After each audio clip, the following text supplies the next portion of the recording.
Praise the lord. యేసు నామమే జయము. మన రక్షకుడు మన విమోచకుడైన యేసుక్రీస్తు అతి పరిశుద్ధమైన నామంలో అందరికీ వందనాలు. చిన్న ప్రార్థన ద్వారా ఉదయకాల వాక్య భాగం ధ్యానించుకుందాము. పరిశుద్ధుడ మహాగణుడైన దేవ యేసయ్య సర్వాధికారినైనా మీకే వేలాది వందనములు కృతజ్ఞత స్తుతి స్తోత్రం చెల్లించుకుంటున్న దేవ ఉదయకాలం ప్రభు వాక్య భాగం ధ్యానిస్తుండగా వాక్య భాగం మాకు అర్థమరులు సహాయం చేసి మీ కృపలో బలపరిచి మీకు మాదిరిగా మమ్మల్ని నడిపించి మీ చిత్తం మా చేతులు జరిగించమని చిన్న ప్రార్థన యేసు నామంలో అడిగి వేడుకుంటున్నాను తండ్రి. Amen amen. ఇర్మీయా గ్రంథం 31వ అధ్యాయం 9వ వచనము. వారు ఏడ్చుచూ వచ్చెదరు, వారు నన్ను ప్రార్థించుచుండగా నేను వారిని నడిపించెదను. వారు త్రొట్టెలకుండా చక్కగా పోవు బాటను నీళ్ళ కాలువల యొద్ద వారిని నడిపింతును. ఇశ్రాయేలునకు నేను తండ్రిని కాన, ఎఫ్రాయిము నా జ్యేష్ఠ కుమారుడు కాడా. ఆమెన్. దేవుడి వాక్య భాగం దీవించును గాక.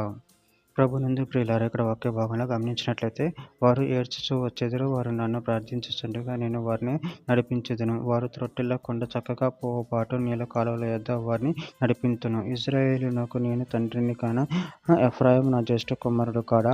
అదేవిధంగా వాక్య భాగంలో గమనించినట్లయితే కీర్తన గ్రంథం 126 అధ్యాయం 5-6 వచనాలలో కన్నీళ్లు విడుచుచు విత్తువారు సంతోష గానంతో పంట కోసెదరు. పిడికెడు విత్తనముల చేత పట్టుకొని ఏడ్చుచు పోవు విత్తువాడు సంతోష గానం చేయొచ్చు పన్నులను మోసుకొని వచ్చును. లూకా సువార్త 6వ అధ్యాయం 21 వచనం. ఇప్పుడు ఆకలి కొనుచున్న మీరు ధన్యులు, మీరు తృప్తిపరచబడుదురు. ఇప్పుడు ఏడ్చుచున్న మీరు ధన్యులు, మీరు నవ్వుదురు.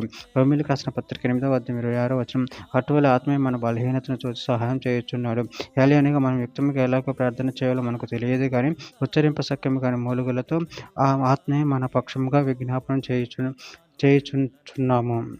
హెబ్రీయులకు రాసిన పత్రిక 5వ అధ్యాయం 7వ వచనం. శరీరధరి అయిన దినములో మహారోదనతోనూ కన్నీళ్లతోనూ తను మరణం నుండి రక్షింపగల వారికి ప్రార్థనలు యాచనలు సమర్పించి భయభక్తులు కలిగి ఉన్నందున ఆయన అంగీకరింపబడిన. కీర్తనల గ్రంథం 23వ అధ్యాయం 2వ వచనం. పచ్చగల చోట్లను ఆయన నన్ను పరుండ చేయుచున్నాడు, శాంతికరమైన జలముల యొద్ద నన్ను నడిపించుచున్నాడు. ప్రకటన గ్రంథం 7వ అధ్యాయం 17వ వచనం. అనగా సింహాసనం మధ్యమందుండి గొర్రెపిల్ల వారికి కాపరి జీవజలముల బుగ్గల ఎత్తుక వారిని నడిపించును. దేవుడే వారి కన్నుల నుండి ప్రతి బాష్ప బిందువును తుడిచి వేయును. చివరిగా ఒక మాట. యెషయా గ్రంథం 63వ అధ్యాయం 16వ వచనము. మాకు తండ్రి వినివి, అబ్రహాము మమ్ము నరకకపోయినను, ఇశ్రాయేలు మమ్మను అంగీకరింపకపోయినను, యెహోవా నువ్వే మా తండ్రివి. అనాది కాలం నుండి మా విమోచకుడు నీకు పేరే కదా. ఆమెన్. దేవుడి వాక్య భాగం దీవించిన కాక చిన్న ప్రార్థన చేసుకుందాము.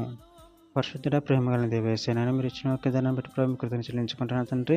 మీరే మమ్మల్ని రక్షించి దేవుడే ఉన్నారు, కాపాడు దేవుడే ఉన్నారు ప్రభావ.